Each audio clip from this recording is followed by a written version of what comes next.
Hi, everyone. My name is Matt Haynes. I'm an audiobook narrator, and this is part of my series of studying different accents and voices. This week, we're going to go into North Carolina Western part via Chris Jones, who has a great series up on YouTube. I recommend checking it out. Chris Jones, Jones. And I'm going to see what patterns I'm picking up in his speech and seeing if I can break those down to usable principles. If you disagree and have specific insight, please help us all learn this accent even better in the comments. Okay, so let's go to the principle of generally what is going on with the mouth when doing Northwestern North Carolina, or at least imitating Chris Jones as much as possible. When I've been imitating him, I have found that it's helpful to almost think of my whole upper mouth as frozen. So the only thing that can move is the lower jaw and also the tongue, but the tongue doesn't want to go too far into the front of the mouth. Don't make it work too hard doing those L's, doing those D's and stuff like that. So with that in mind, the idea then is to take longer words and make them as easy to say as possible, or as breezy to say as possible. So for example, we may have let's see, adjective. Now that we have that, we also can take a look at the T's and the D's, which are the result of TH. So think, thank, voice TH, this becomes a D. This, or this, if you want to get even more into the vowel work that I'm going to do. The R doesn't go into a dropped R like the typical Southern romance, but or typical upper class Southern elite or anything like that. So car would rather than being car, simply becomes core. The T when in the middle of a word, and I think sometimes at the end of the word, from what I'm hearing, becomes a glottal stop. So in the middle of the word, in General American, we would often turn it into a D sound, something closer to a D. So hootin' and hollerin', that just dropped into what Western Carolina, North Carolina would be like. So instead, what we would say in General American is hooting and hollering. Rather than hooting and hollering, which sounds a little bit weird. So hooting and hollering.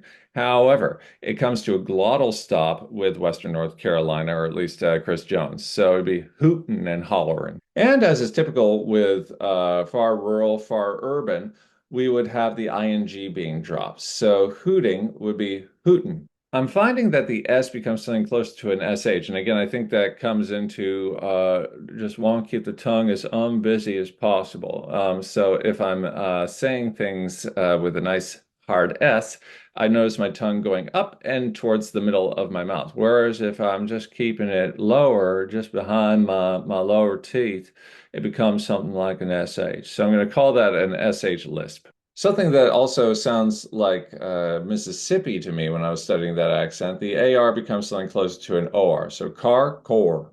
Vowels tend to get leaned on. Words just in general tend to get leaned on, which is one of the reasons I find the accent so soothing. So, time to go to the store, that's the way I would say it. Time to go to the store. Whereas what I'm hearing in Chris Jones's videos is time to go to the store. So that affords many opportunities to lean on vowels, and the vowels change, get even more diphthongy, or sometimes turn into diphthongs when word is really leaned on. So we have A, E, O, and U. So A becoming A if the word is being leaned on. E, O, O. I'm also finding, yeah, there's sometimes an sound to the O when it's not necessarily being leaned on, but the O, I believe, is more of an O when it's being drawn out, and the U. Now, we have the I, oh, All right, let's see if I can do it. So, e, yeah, a, and ah. Oh, I think I did it. No matter what, even when it's being leaned on, the I sound actually seems to become an ah. So just life, laugh. And if it's being leaned on, laugh. I think that's pretty much it. I don't think it squishes around into diphthong territory. When the word or syllable or vowel isn't being leaned on, then I find that at least with the short vowels, a becomes an e. So sat, set. The eh sound becoming an I, so pen, pin. The I sound becoming an S sound, so pin, pen. Something that's really fun is the ing, when followed by something else, becomes almost an ang. So finger, fanger. So the weekdays, the day becomes a D, Monday. And here's how I think the L works. The L is articulated at the beginning of a word. So list, list.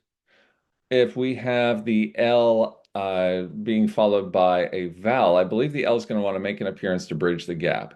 So fuller would be fuller.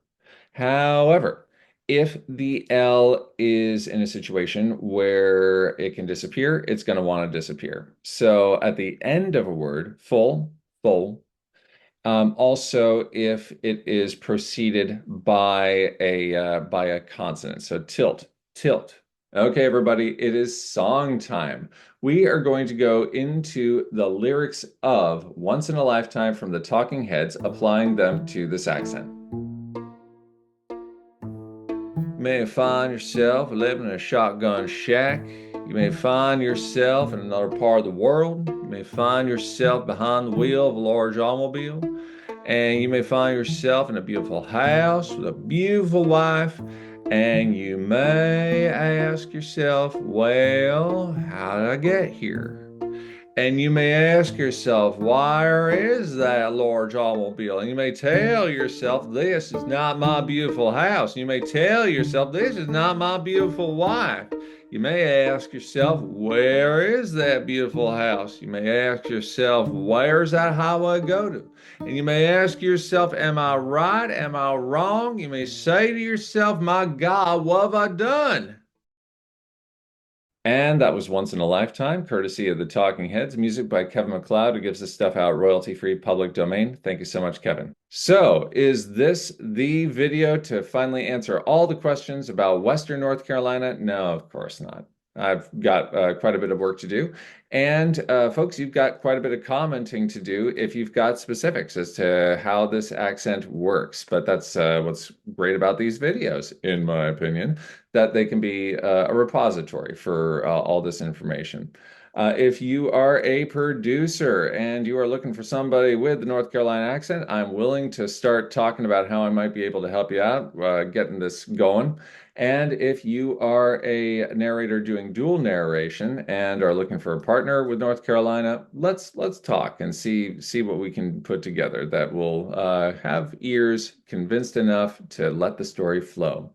And I hope that my voice and your ears meet again real soon.